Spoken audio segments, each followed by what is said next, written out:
If you knew that you were infinite, and you are, would you ever be afraid of any experience? Or would you just fully embrace whatever it was, no matter what it was? Because the experience itself would complete. You'd be good, like a game, like a ride, like a simulation. Everything exists within your consciousness. Every thought you're thinking, the most atrocious things that are in the field of your consciousness are within your consciousness. They are within you. Nothing is greater than you.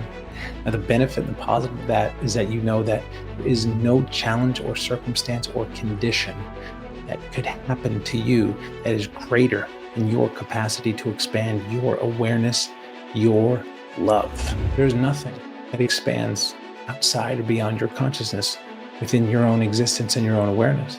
And to make that crystal clear, try this. We're the dreamer. We are the witness. But we're also the one having the experience. But we're also the one who created the observer.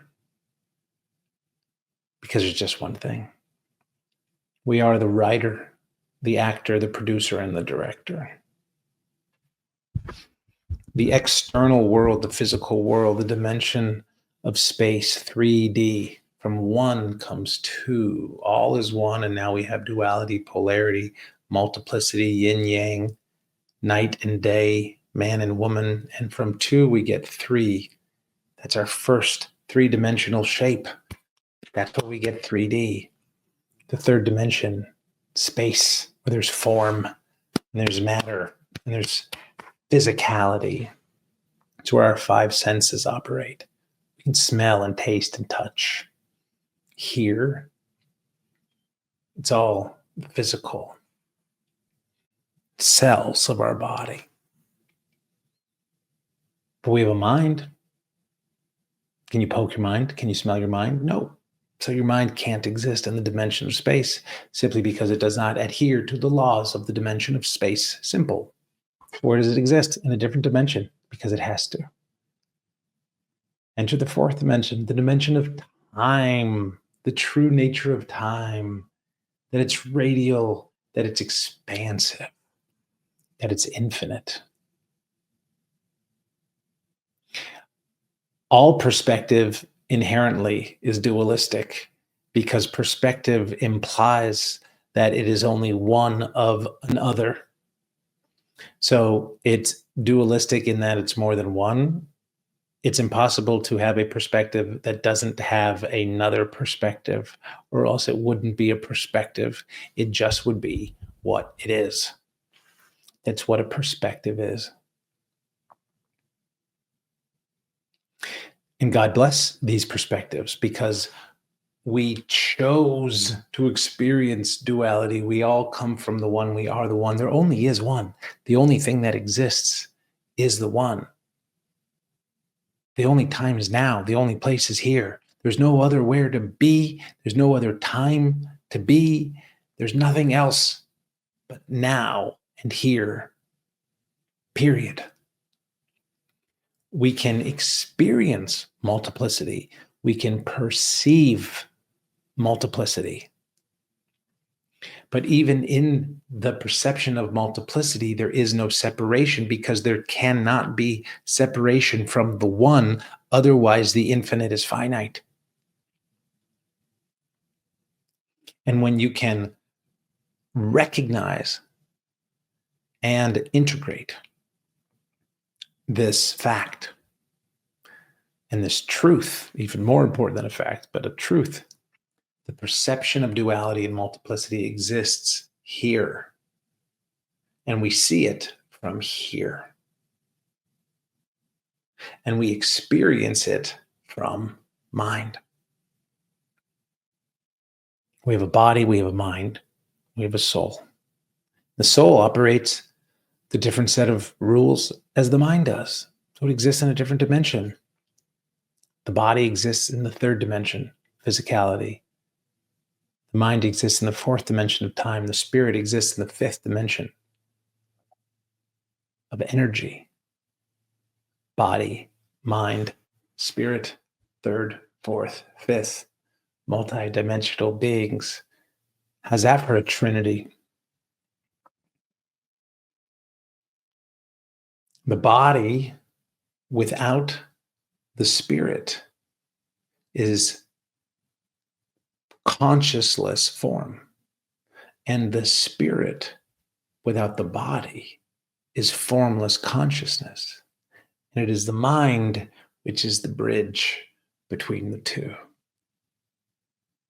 It is the spirit that informs the body. It is the non-physical that informs the physical. But when we get disconnected from our mind thinking that it's coming from source, but that it actually looks out into the physical world and sees this and thinks this is real, and this is where we're trying to go, this is where we are, and it's all perspective.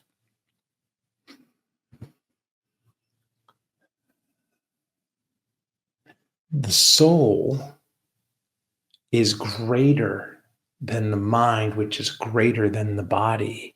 Our mind does not exist in our body exists in our mind.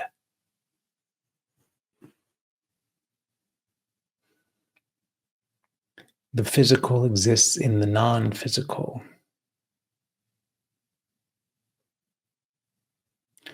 And the inversion of that, which is also true, is that we don't exist in the universe exists in us, because we are all, because all is all that is. And we are perceiving the all from an individuated perspective, which is pretty fucking cool. It's amazing. It's mind-blowing. If we understood that, if we really, really could just like get clear on that, we'd be going around all day long just in awe. How do we exist? What's happening? How am I experiencing anything? And the most incredible gift, it's a gift to experience duality and multiplicity and polarity, because from the one, there is no other. But here we can experience vanilla and chocolate.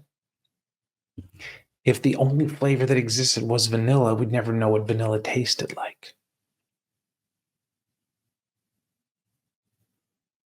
There's also different aspects of growth that are possible only in duality. In a perception of duality, we can have things like remembering, learning, resilience, courage, growth, evolution, forgiveness. All of those things require duality. It's choice. Why do we have free will? Because we're aspects and emanations of the divine with the perception of choice. Of course we can choose. And of course, all roads lead back to the one, because we never actually left. There are no roads. It's all a perception. We are observing the dream that we're dreaming.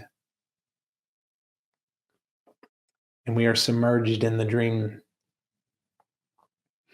And now we are remembering.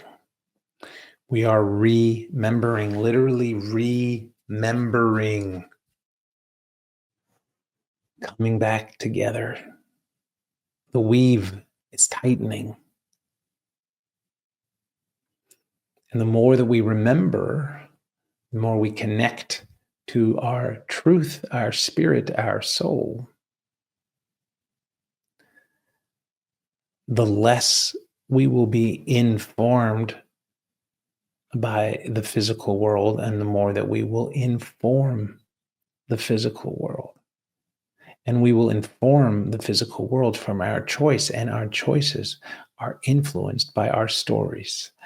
And the story that we tell the most about God is that murder, rape, killing, blood, sacrifice, all of it is okay. So it's important to recognize that you currently, all of us, but you currently are in 4D and 5D and however many Ds there are. Because it's infinite, because it's just one. But we have the perception of physicality. Now, before we talk about ascending from 3D, remember that you chose it. You chose to be here. There is a purpose to 3D. And there's many different teachings in esoteric, spiritual cultures, storytelling about what's happening now in these evolution. There's many prophecies happening that are taking place on this planet at the same time. I don't know every prophecy on the planet, but I know maybe like 8 or 10 from many different cultures and stories told in very different ways, different timelines. Some are thousands of years, some are tens of thousands of years, if not more. And they're all pointing to this exact time in human history as a significant point of evolution in human consciousness. All of them. And some of the teachings say that we are ascending, we are moving from a third density to a fourth density consciousness. And you can think about the densities kind of like chakras. And so moving from third densities, kind of the highest, but is in terms of the more primal, different connections. It's about understanding. It's about learning. There's more identity of self. We move into a fourth density, that heart consciousness, connectivity, the interconnectedness, the harmony. And the earth itself is evolving into a fourth density consciousness. But there's an infinite amount of timeline, so there's really a splitting. And so this 3D earth with all the violence and the war and the destruction and the separation is going to continue, and those with a consciousness resonant with that story will continue on in that perception, and those that are in the resonance of a higher vibrational consciousness. And this isn't about being better or worse, because that is a perception. If it's a higher vibration, then it's literally a different frequency. And so how do we move with that growth, with that evolution? Do we remain humans in our third dimensional bodies for a while? Yeah. But the consciousness expands. And as the law of one teaches, essentially, how do we win? How do we graduate? There's two paths. It's either the path of service to self or service to others. And the path of service to self still serves God. But in this game of duality, where we need the catalyst and the contrast of the polarity to be able to create the light, some people just get lost in it, but some sign up to say, I'm going to be the darkest. I will be the dark. And so the way to graduate is 95% service to self. That's a lot. 19 out of every 20 decisions you make have to be to benefit you and not somebody else. Not a lot of people are going to do that. But the path of the light that most of us are called for requires 51% service to others, which might sound easy, but if you really think about it, is half of the choices, every choice you make, whatever you're doing, in service to benefit yourself or to benefit others. And to benefit others does not mean it's to necessarily sacrifice yourself. The majority of people are somewhere in the middle. That feels resonant to me. Whether that's the number or not, it's a story. It feels resonant. But what feels really true for me, and I've contemplated this deeply, and again, so many different cultures and stories about how we ascend. Life is One of the stories we tell is that life is it's like a school, earth school. Well, how do we graduate? Our culture prioritizes accumulation, which has a lot to do with how we track time, an artificial understanding of time. The clock and the calendar are not time. As we spoke about, the dimension of time is infinite, it's radial. You can't quantify something that's infinite. And so we become enslaved into artificial time, that it's going to run out, that it's finite, that there's scarcity. But that's not what time actually is. But so many of us accumulate, hoard, and then we die. Can't take it with you. And then the lesson we learn is that it's not about stuff, but yet that's what our culture promotes. That's what we say time is. Time is money. I have a free ebook on this called The Truth About Time, which you can download from the link in my bio. Get more in detail into that. And there's a workbook available with it as well. But when you look at the world from that place and you measure your time and you measure your success quantitatively based on accumulation, you're never going to win. We know this. That's not the way you win life. So how do you win life? Well, if you ask anybody who's on their deathbed, there have been so many people that have been asked things they regret. None of them said, I wish I made more money. Nobody says that. They say, I wish I spent more time with people I loved. I wish I was more present. I wish I had more fun.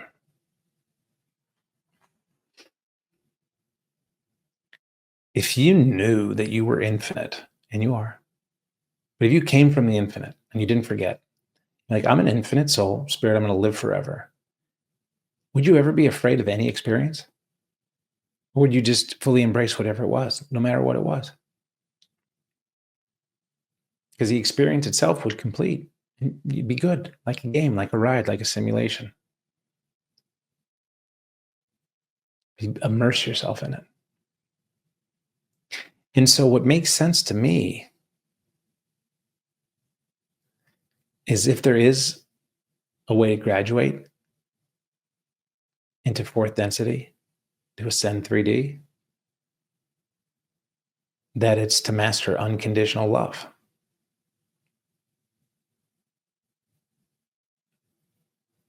I mean, really, logic. What else could it be? And what does that mean, unconditional love? It doesn't mean you like everything. It doesn't mean you condone everything. It doesn't mean you don't have discernment. It doesn't mean you don't have preferences. It means there is no condition to which you withhold your love from any other aspect of creation, because you recognize that everything is an extension of you.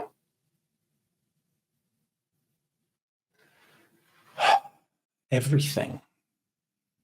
And then you might think, well, I would never do some of these horrible things and horrible things to children, and that's not me.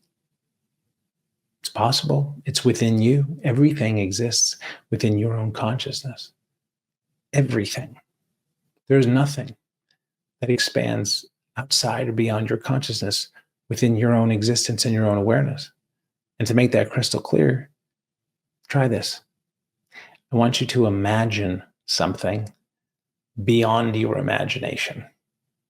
Imagine something beyond your imagination. Can you do it? It's not possible, is it?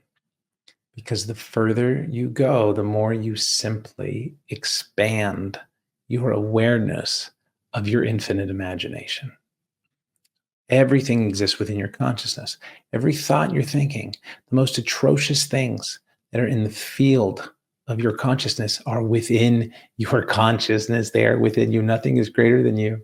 Now, the benefit and the positive of that is that you know that there is no challenge or circumstance or condition that could happen to you that is greater than your capacity to expand your awareness, your love, because nothing's outside of you. The content cannot be greater than the container. Then the container is infinite, and it is you.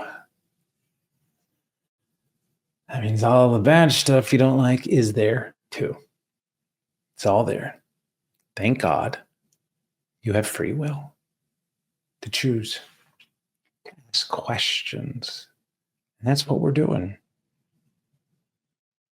In the dream spell, based on the profound Mayan cosmology, the archetype of the warrior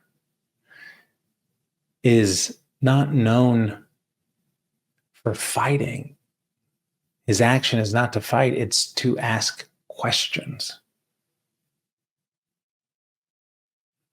His power is not his strength, but actually his intelligence. And the result of the intelligence from asking questions is fearlessness. That is winning the war before the battle has begun. That is Michael Phelps training for 4 years of every possible thing that could happen so that when his goggles break, he doesn't split, doesn't drop for a half a second. Because he's tried it, because he's been there, because he knows it. It's all within. As above, so below. It is the reflection that we see of what we extend outward.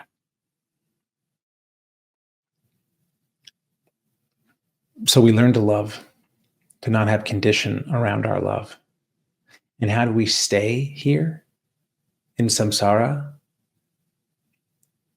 Is if we put conditions on our love, if we put judgment on our love, which is not discernment. You can have discernment.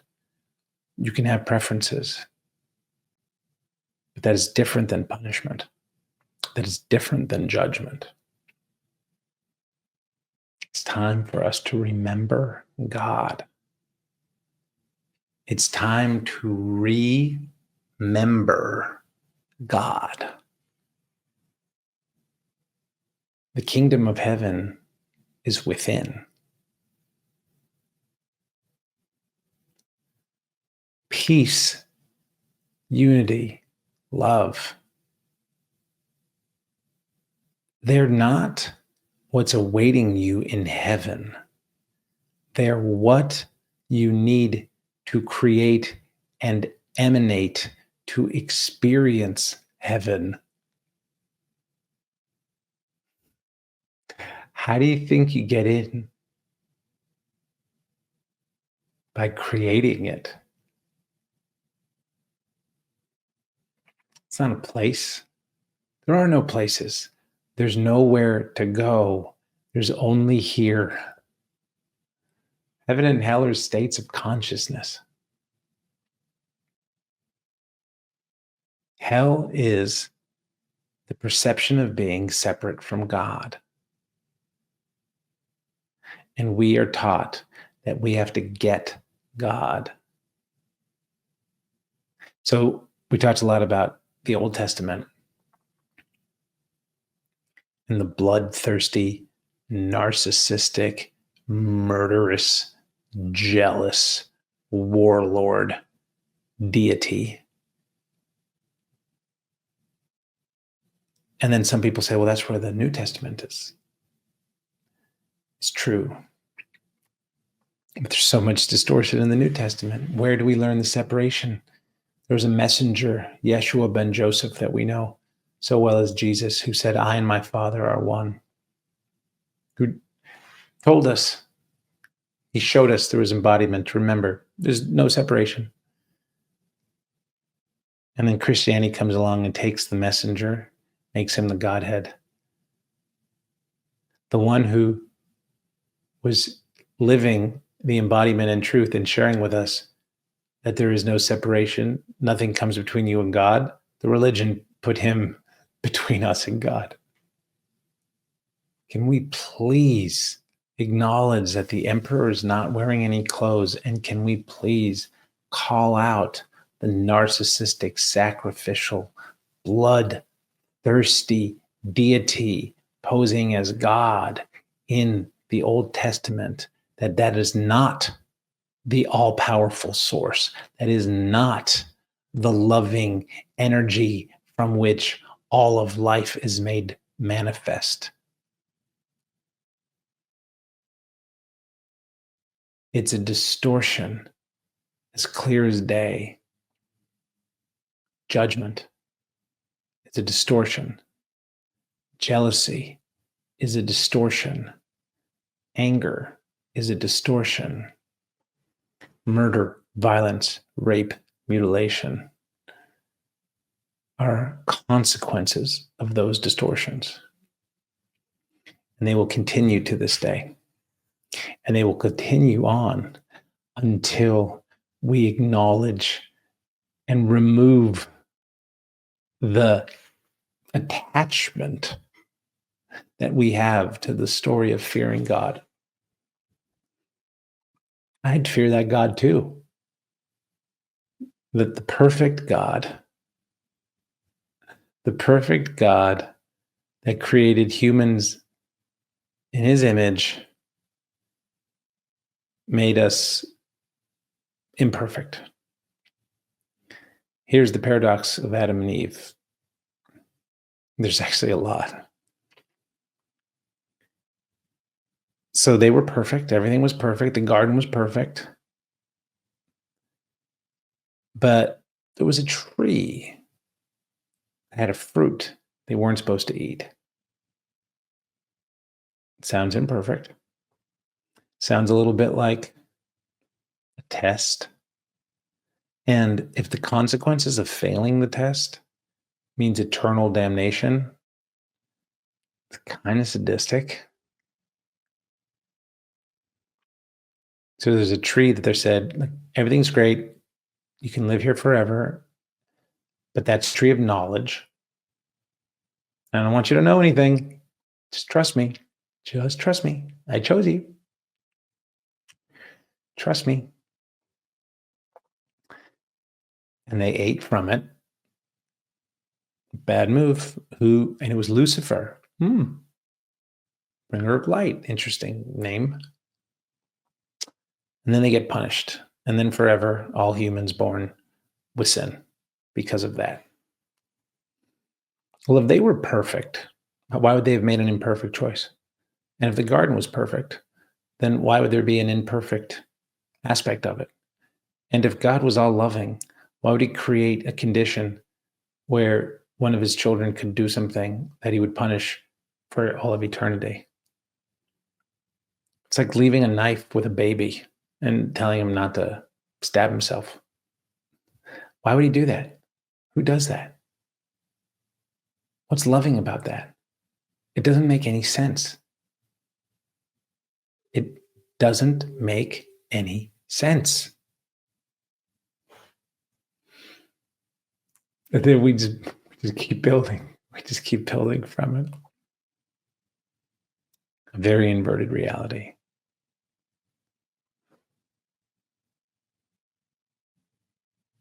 And we're told to fear God. We're told to fear the apocalypse. What is the apocalypse?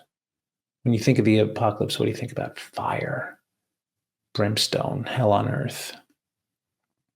Look around. Look in Gaza. Look in parts of Africa. Look all over the world, in Sudan. All over. It's happening. And what does apocalypse mean? The word apocalypse simply means the unveiling. That's it. The lifting of the veil. And who's telling us to fear the apocalypse? The people behind the veil. Pay no attention to the man behind the curtain. Because what is the most dangerous thing to external control and external power? I and my Father are one. That changes everything. If there is no separation between you and God, which there isn't, because there's no separation with a wave from the ocean, and there is no separation of a light from the sun, how are you separate from God? And if you're not separate from God, then why would you look externally for any of your guidance, as opposed to extending the love of God and experiencing that love of God reflected back to you? And why would you ever do anything different, regardless of what it was that you perceived? It seems so simple, doesn't it? We're remembering together.